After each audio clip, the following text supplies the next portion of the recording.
Yung iba sa inyo tanong ng tanong kung bakit parang walang nangyayari sa buhay nyo. Bakit biglang nawala ang kapayapaan? Bakit parang hindi mo na makita ang direksyon mo? Pero ni minsan di mo tinanong. Yung babae bang ka-text mo gabi-gabi, may kinalaman kaya dyan? Dasal ka ng dasal para sa wisdom, pero binabalewala mo lahat ng red flag. Hingi ka ng hingi ng blessing kay Lord, pero katabi mo mismo ang sumpa habang natutulog ka. Maganda siya.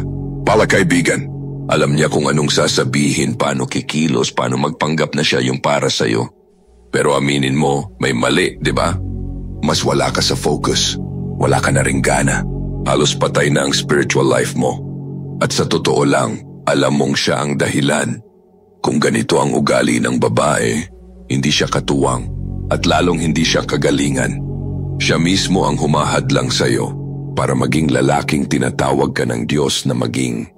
Trait 1. Chismosa. Ang bibig niya parang kutsilyo at wala siyang pakialam kung sino ang masugatan.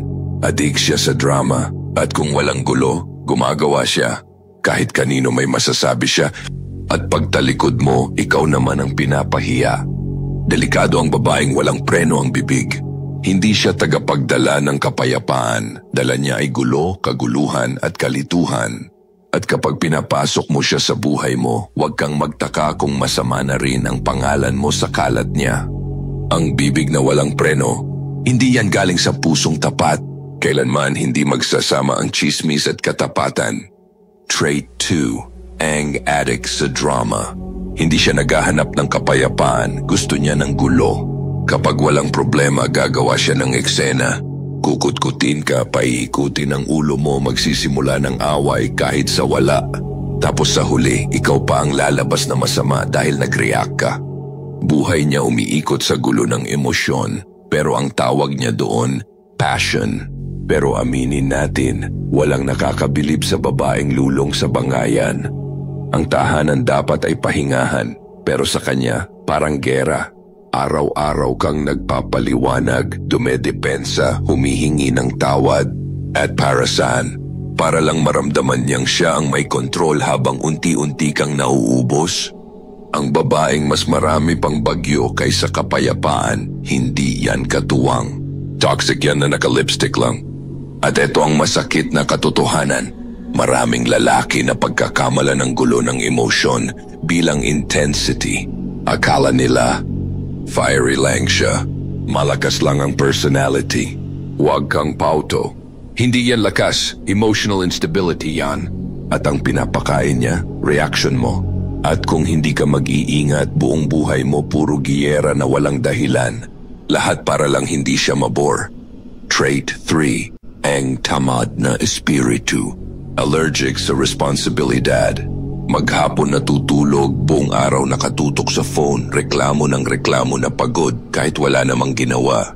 Ang pinakamalaking achievement, isang selfie at rant sa social media. Puro salita tungkol sa goals pero ni isang hakbang wala. Gusto niya ng lalaking may pangarap pero ni daliri ayaw igalaw para tumulong sa misyon. Ang babaeng walang alam sa trabaho, paglilingkod o sakripisyo, ubos ang lalaking marunong magtaguyod kapag napunta sa kanya. Hindi siya soft, tamad lang. At pag pinilit mong bumuo ng buhay kasama siya, ikaw ang bubuhat ng lahat habang siya ang magpapanggap na biktima.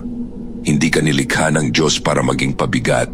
Ang disenyo niya sa babae, tumulong, magpatatag, at palaguin ang anuman na ipinagkatiwala. Kung buhay niya mismo, hindi niya maayos. Anong akala mo kaya kanyang tulungan buhatin sa laban mo? Hindi yan feminine energy, katamaran yan na tinakpan lang ng pabango. At habang mas tumatagal ka sa kanya, mas bumabagal ang galaw mo. Hanggang sa pareho na kayong na-stuck, walang direksyon. Trait 4. Addict sa pansin. Hindi siya naghahanap ng tunay na pag-ibig. Nangangain siya ng atensyon. Ipinapakita ang katawan sa social media tapos tatawagin itong empowerment. Magpo-post ng Bible verse sa story pero sa kasunod naka-thirst trap na. Tapat siya pero hindi sa'yo. Tapat siya sa mga followers niya. Kahit anong gawin mo, hindi ka magiging sapat kasi ang buong pagkatao niya nakasandal sa palakpak ng mga estranghero. Kailangan niya ng tingin ng iba para lang maramdaman na may halaga siya. At kung hindi mo yan maibigay, huwag kang magtaka kung sa iba siya kukuha. Ang babaeng lulong sa pansin hindi naghahanap ng relasyon. Naghahanap yan ng entablado. Kung namamatay ang confidence niya kapag walang pumapansin, hindi yan confidence. Kayabangan lang yan na may wifi. At kahit magsimula ka ng buhay kasama siya, bawat tagumpay mo, pakiramdam mo talo ka pa rin. Kasi ang kalaban mo hindi siya, kundi yung audience na hindi ka naman mahalaga. Trait 5, ang mapanukso. Hindi siya nandito para tumulong sa buhay mo. Nandito siya para iligaw ka, akitin ka at sirain ang direksyon mo. Ginagamit niya ang katawan niya bilang sandata. Ipinagmamalaki ang kurba na parang ang halaga niya ay nakabase sa views. Hindi siya nagbibihis para igalang ang sarili. Nagbibihis siya para sambahin.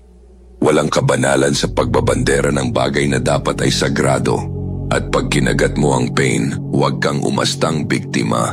Tanga ka lang talaga. Hindi ka nilikha para habulin ang laman. Tinawag ka para manguna sa layunin. Hindi siya corona, isa siyang billboard. At tuwing kasama mo siya, parang hinahatak mo ang dangal mo sa putikan. Ang pagiging mahinhin, hindi kahinaan, katalinuhan yan. Pero ang mapanuksong babae, ipaparamdam sa'yo na mali pa yung gusto mong igalang siya. Kung kailangan niyang ilantad ang lahat para maramdaman na may halaga siya, hindi pa siya handang mahalin. Handa lang siyang gamitin. Kaya tigilan mo na ang pagtawag doon ng confidence. Hindi yan tapang, paglalantad yan. At hindi yan bold, pain yan. Trait 6, ang pass away. Ayaw niya ng leader, gusto niya ng control. Submission, napaatras na agad yan sa tenga niya. Sige siya sa salitang partnership, basta siya ang masusunod sa huli. Lahat kinokontra, ayaw magpa-correct. At yung kayabangan niya, pinapaganda lang niya bilang lakas. Buong buhay mo, paliwanag ka ng paliwanag. Sa babaeng ni minsan, hindi naman balak sumunod. At huwag kang magpaloko. Hindi siya strong-willed. Hindi lang talaga siya marunong tumanggap ng turo. Ang babaeng ayaw kilalanin ng autoridad. Lagit-laging susubukang baliktarin ito. Habang sinusubukan mong ilapit siya sa Diyos, hinahatak ka naman niya palapit sa gulo. Hindi ka nilikha para makipagbuno sa pagiging leader sa sarili mong tahanan. At kung kailangan mo pang ipaglaban ang karapatan mong maging lalaki, hindi babae ang kasama mo, kundi isang paghihimagsik na pilit mong tinitiis. Ang pagiging pasaway, hindi yan passion, kayabangan yan. At ang kayabangan hindi nagtataas, nagdudurog yan. Hindi mo kayang pamunuan ang babaeng ayaw sumunod. At habang tumatagal ka sa ganyang relasyon, unti-unti mong hihinga ng tawad ang sarili mong pagkalalaki. Hanggang sa isang araw, makalimutan mo na kung paano nga ba maging leader. Trait 7, ang hindi mapagkakatiwalaan. Lagi kang may nararamdamang mali. Hindi nagtutugma ang mga kwento. Laging nakatalikod ang cellphone. At pag nagtatanong ka, ikaw pa ang ginagawang masama. Sinungaling siya sa pira-pirasong paraan. Binubura ang mga mahalagang ebidensya. At habang sinasabi niyang nag-o-overthink ka lang, nasa labas siya gumagawa talaga ng kalokohan. Ang tiwala hindi lang tungkol sa katapatan, kundi sa pagiging totoo. Kung sa maliliit na bagay pa lang hindi na siya totoo, huwag mong asahang magiging tapat siya sa mga bagay na talagang mahalaga. Lagi kang balisa kasi binigyan ka niya ng dahilan para magduda.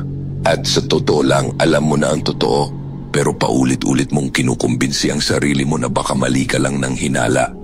Ang babaeng may tinatago, matagal nang may pinili. Hindi ka lang niya sinasabihan. At kung hanggang ngayon, ipinaglalaban mo pa rin ang katotohanan sa relasyong puno ng sikreto, hindi yan pag-ibig, pagkakailayan. Trait 8, ang walang paki. Nandyan siya pero parang wala. Present ang katawan pero wala ang damdamin. Magbukas ka man ng loob, kibit balikat lang siya. Gumuho ka man sa harap niya, wala pa ring koneksyon, para siyang pader. Parang may pader sa puso niya at nandoon nakakulong ang emosyon niya. At habang pinipilit mong maramdaman ang hindi naman talaga nandyan, ikaw ang nauubos. Hindi siya guarded, makasarili lang talaga. Binalot ang sarili sa sariling mundo, sariling gusto, sariling ginhawa. At kahit masaktan ka sa harap niya, Wala lang, kasi hindi naman tungkol sa kanya. Bubuhatin mo ang mga sugat na di man lang niya tatanungin. Duduguin ka sa katahimikan habang pinapanood ka lang niya mula sa malayo. Parang ang magmahal sa'yo ay pabigat na di naman niya talaga ginusto. Manhid ang puso niya pero taas pa rin ang pamantayan. Gusto niya ng lalaking marunong magmahal ng malalim pero wala siyang binibigay pabalik. At kapag tumahimik ka na sa wakas, hindi niya tatanungin kung bakit. Lalamig lang siya lalo. Hindi ka nilikha para magmakaawa sa simpleng koneksyon. Kung hindi niya kayang damhin ang sakit mo, hindi ka rin niya kayang tulungan buhatin ang layunin mo. At tandaan mo, hindi siya malayo dahil misteryosa siya. Malayo siya kasi wala talaga siyang pakialam. Hindi mo tungkulin ayusin siya. At lalong hindi mo mission buhatin siya habang ayaw naman niyang lumakad. Ang tawag sa'yo mamuno. At ang maling babae, kayang ipalimot sa'yo kung sino ka talaga. Kaya piliin mo ng tama. Umanatili kang tanong ng tanong kung bakit parang isinumpa ang buhay mo. Kung tumama sa'yo ang mensaheng to, huwag mong sarilihin, i-share mo. Ipakita ang suporta sa pamamagitan ng pag-like sa video na to. Huwag kalimutan mag-subscribe para sa mas marami pang unfiltered lessons kagaya nito. Tayo ang Sakdal Laya.